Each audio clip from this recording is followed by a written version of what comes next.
नमस्ते। MD Finvest धन की बात। जैसा आप जानते हैं, पिछला हफ्ता तो थोड़ा मार्केट की दृष्टि से ठंडा रहा। एक तो अमेरिका में ब्याज दरों की वृद्धि, और दूसरा ये अपना इसराइल और हमास का जो कॉन्फ्लिक्ट मिडिल ईस्ट में चल रहा है, लोगों को लगता है उसकी वजह से ऑयल के दाम भी बढ़े, और लगता है कि थोड़ा कहीं बवाल और न बढ़ जाए। और दूसरा, हमारे यहाँ तो नवरात्रि चल रही है और अब दशहरा आएगा, उसके बाद दिवाली आएगी, फेस्टिवल सीजन चल रहा है। अपने यहाँ उतनी समस्या नहीं है, लेकिन समस्या ग्लोबल, जो विशेष तौर से ग्लोबल इन्फ्लेशन है, जो कमोडिटी के दाम बढ़े हुए हैं विशेष तौर से, जिसमें क्रूड जो है मेन एलिमेंट है, उसकी वजह से शॉर्ट टर्म में हमको थोड़ी तकलीफ़ है। फिर ये अभी इलेक्शन ईयर भी है, 4-5 राज्यों में इलेक्शन होना है, उसका रिजल्ट आएगा। उसके बाद फिर मार्च के बाद अप्रैल मई में सेंट्रल के चुनाव होंगे। ये सब होते रहेंगे, लेकिन हम क्या करें? मतलब जो लोग शॉर्ट टर्म हैं उनके लिए तो अपॉर्चुनिटी आती रहती है, जो हम डायरेक्ट इक्विटी में जो करवाते हैं लोगों से सीज़न के अनुसार। लेकिन इन्वेस्टमेंट करने के लिए लोगों को ये अच्छा समय है। आप जैसे, पहले तो आपका कन्विक्शन, अगर आपको ये विश्वास हो कि भाई लॉन्ग टर्म में जो वेल्थ है वो अपनी इक्विटी में ही बनती है और बड़ी अच्छी बनती है, और दूसरा हर तरह से इजी है। रियल एस्टेट है, लेना बहुत इजी है, हमने भी लिया और फंसे। कोई भी आपको बेच देगा, लेकिन इमीडिएट लिक्विडिटी नहीं है, बेचने के लिए नानी याद आ जाती हैं। और विशेष तौर से जब कभी इमरजेंसी में बेचना पड़े तो लोग रुपये का माल उठाने में लेने के लिए तैयार होते हैं। और दूसरा, डेट में तो आप जान रहे हैं कि इन्फ्लेशन से ज़्यादा कुछ नहीं मिलना है। इक्विटी एक ऐसा है कि जो लॉन्ग टर्म में आपको बड़े पैसे बना करके दे सकती है, और साथ में सबसे बड़ा प्लस पॉइंट ये है कि भाई आज आपको बेचना है, बेच दो, कल आपके बैंक में पैसे। अब तो सेटलमेंट का जो टाइम है वो भी T+1 हो गया है, और मार्च के बाद तो सेबी जो है वो सेम डे करने जा रही है। तो मतलब किसी को पूछना नहीं, किसी को बात करना नहीं, भाई ज़रूरत है पैसे की, क्योंकि ज़रूरत सबसे बड़ी चीज़ है, हमने बोला और तुरंत आपके अकाउंट में पैसे आ गए। तो उस दृष्टि से ये सबसे अच्छा। और अभी और लोगों को लगता है अरे मार्केट बढ़ गया, 1979 में 100 पॉइंट से शुरू हुआ, आज इतना ज़्यादा हो गया है और नीचे आएगा। मार्केट का काम है नीचे और आना, ऊपर जाना। लेकिन अगर आप देखते हो तो अभी भी हम जो डेवलप कंट्रीज़ हैं उससे बहुत पीछे हैं, विशेष तौर से इक्विटी वाले मामले में। हमारे यहाँ शेयर बाज़ार को, इक्विटी को अभी तक जुआ ही समझते थे लोग, जो अब समझ में आ रहा है कि, और या फिर लोग सोचते थे ये तो केवल गुजराती मारवाड़ी लोगों का काम है। अब धीरे धीरे लोगों को समझ में आ रहा है कि नहीं, ये उसमें सबसे बड़ा रोल म्यूचुअल फंड्स का है। जो छोटी छोटी सेविंग 500, 1000, 2000 रुपये की SIP कर करके लोगों ने, जो आज की हमारी SIP बुक है, जिसकी वजह से हमारा मार्केट गिर नहीं रहा है। अब जैसे कहते हैं ना मोदी जी, पहली बार हो रहा है, पहली बार। सचमुच में ये मार्केट में भी पहली बार ही हो रहा है कि डोमेस्टिक जो रिटेल इन्वेस्टर है वो पैसा बनाएगा। नहीं तो अभी होता क्या था, जिनको हम बड़े लोग कहते हैं, बड़े भैया FIs लोग जो है, वो ऊपर में वही बेचते थे और नीचे में वही खरीदते थे। और हमारे यहाँ तो जैसे बाज़ार गिरता था, नहीं बेच बाच के सब भाग जाओ वाला सिचुएशन थी। दो, चाहे कोविड आया या उसके बाद भी, जब भी मार्केट में करेक्शन आता है लोग बढ़ चढ़ करके लेने के लिए आ जाते हैं। लोगों को समझ में आ गया कि जैसे नॉर्मल मार्केट में होता है कि जब चीज़ें सस्ती हों तब आप ज़्यादा खरीदें, और जब महंगा हो तब बेचें। तो मार्केट में अभी तक उल्टा होता था, महंगा होता था तो लोग खरीदने आते थे, और सस्ता होता तो बेच बाच के भागने की कोशिश करते थे। अब लोगों को रियल मार्केट समझ में आया है कि सस्ता है तो ख़रीदना है, महंगा है तो बेचना है। तो उसकी वजह से अभी जो हमारे डोमेस्टिक इन्वेस्टर, जो हमारे भाई बंद लोग जो है रिटेल में ख़रीद रहे हैं, विशेष तौर से इन्वेस्टमेंट कर रहे हैं, ये एक और बड़ी चीज़ है जिसके बारे में सभी लोग बात कर रहे हैं। और सबसे ज़्यादा चिंतित हमारा रेगुलेटर सेबी है। अब कोई भी डीमैट अकाउंट वाला ट्रेडिंग ऐप आप खोलोगे तो उसमें आता है कि भाई, एक डिस्क्लेमर आता है जिसको आपको टिक करना ज़रूरी है। उसमें ये लिखा है कि 10 लोगों में से डेरिवेटिव में 9 लोग पैसा गंवाते हैं, 1 जन कमाते हैं। लेकिन वो आज की तारीख में सारा वॉल्यूम 2% ही कैश में हो रहा है, 98% के आसपास सारा जो वॉल्यूम है वो डेरिवेटिव्स में हो रहा है, currency derivatives, index derivative, stocks derivative, और हर रोज़ एक्सपायरी हो रही है। बैंक निफ्टी की, फिन निफ्टी की, निफ्टी की, सेंसेक्स की, सब खेलो इंडिया खेलो बहुत ज़ोर से चल रहा है। इसका कॉल लो, उसका पुट लो, ये बेचो, वो ख़रीदो, ये शॉर्ट करो, बटरफ्लाई बनाओ, ये बनाओ, वो बनाओ। ठीक है, हम भी ब्रोकिंग चलाते हैं, लेकिन साथ में एमडी फिनवेस्ट, जैसे मैंने कहा कि हम तो वेल्थ मैनेजमेंट में विश्वास रखते हैं।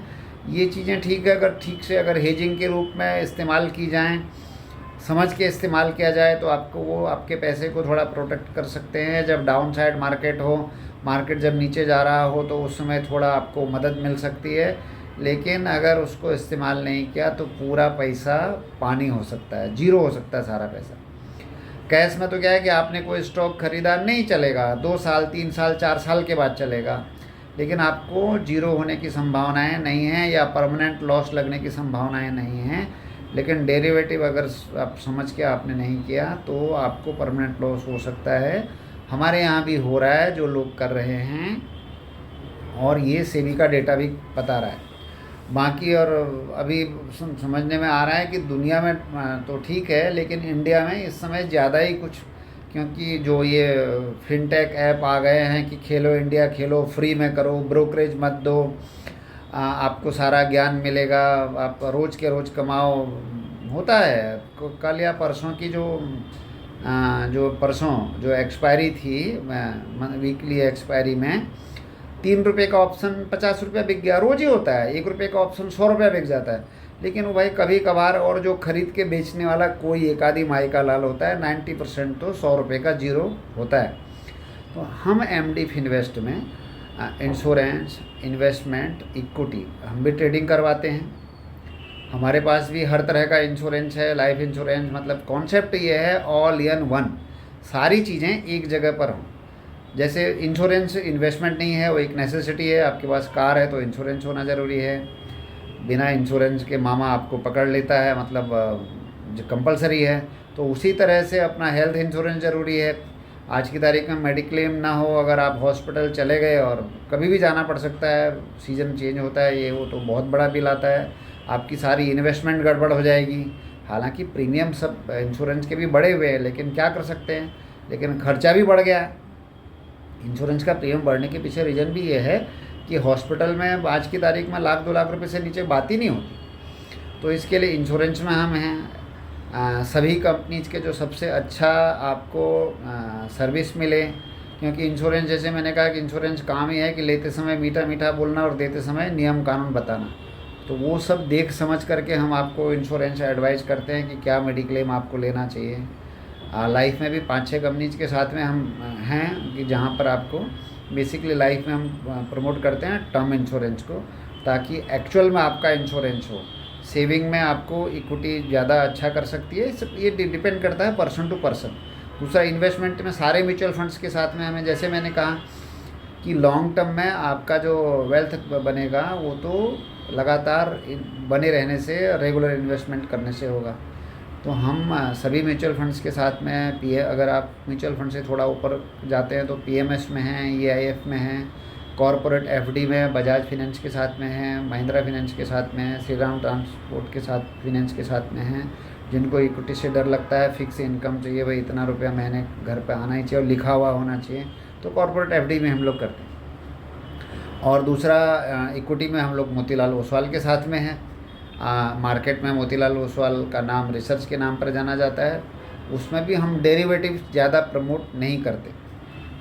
मेरा ऐसा मानना है कि अगर आपके पास लंबे समय और के लिए अगर आप बने रहेंगे स्टॉक मार्केट में, डेरिवेटिव करने वालों के बहुत कम, किसी एक आध का पैसा बना होगा लंबे समय में, लेकिन लंबे समय में ऐसे बहुत सारे लोग हैं जिसने 100 रुपये का शेयर खरीदा, आज वो 1000, 2000, 5000 रुपये का शेयर है। लॉन्ग टर्म में बाय एंड होल्ड की पॉलिसी ही सबसे ज़्यादा अच्छा काम करती है। यहाँ तक कि रियल्टी में भी हमारा डिवीज़न है। अगर आपको फ्लैट ख़रीदना है, कोई घर ख़रीदना है, दुकान ख़रीदना है, मकान ख़रीदना है, वो भी हमारा डिवीज़न है। और कॉन्सेप्ट ये है एमडी फिनवेस्ट का कि सारी चीज़ें साथ में हों, एक कंप्लीट फिनेंशियल सलूशन लोगों को मिले, 10 जगह जाने की ज़रूरत ना पड़े। अब बिज़नेस वाले हैं तो हमारे साथ में जो SME लोग हैं उनके लिए एक स्ट्रेटजी भी है फाइनेंस के लिए कि भाई कहाँ से आपको फाइनेंस सस्ता मिल सकता है या एडवाइस मिल सकती है, आपके बिज़नेस को ग्रो करने के लिए क्या क्या चीज़ें हो सकती हैं, वो सारे लिंक हमारे साथ में हैं। हमारी कोशिश ही ये है कि हम आदमी अनुभव से सीखता वाली बात है कि लॉन्ग टर्म में थोड़ा थोड़ा करके हम जो है आपको ये चीज़ें सारी सॉल्यूशंस एक जगह पे हैं, हम साथ में मिल के बढ़ें कि ओवरनाइट कोई भी चीज़ होती नहीं। इसके लिए हम ओवरनाइट वाली चीज़ों को होती होंगी, किसी के साथ में होती भी हैं इस दुनिया में, ऐसा नहीं है, बहुत सारी चीज़ें हैं, लेकिन वो हमारे समझ में नहीं आता। हमारी समझ में आता है कि लॉन्ग टर्म में वेल्थ क्रिएट हो सकता है, तो हम लोग साथ में मिल के चलें। अच्छा आपका हेल्थ वेल्थ सब चीज़ें साथ में हों, ये अपनी कोशिश है। MD फिनवेस्ट के नाते मैं और मेरी टीम हमेशा आपकी सेवा पर हैं। किसी भी चीज़ की आपको ज़रूरत हो तो अभी हमारा ऐप भी है, अपनी वेबसाइट भी है, और ये यूट्यूब चैनल के नाते रेगुलर आपसे वीडियो के माध्यम से भी संवाद करते हैं। आपके कुछ सुझाव या कोई सजेशन हो तो आप हमको दे सकते हैं। आप इस वीडियो को देखें, रेगुलर आपको डालेंगे अलग अलग सब्जेक्ट पर, अलग अलग विषयों पर, और अलग अलग फील्ड के स्पेशलिस्ट लोगों की भी बात कराने की कोशिश इस पर करेंगे। आप इसको लाइक करें, सब्सक्राइब करें। सभी लोगों से निवेदन है कि MD फिनवेस्ट के यूट्यूब चैनल को सब्सक्राइब करें और लाइक करें, शेयर करें, तो इसके माध्यम से भी कुछ न कुछ वैल्यू ऐड करने की कोशिश करेंगे। थैंक यू, धन्यवाद।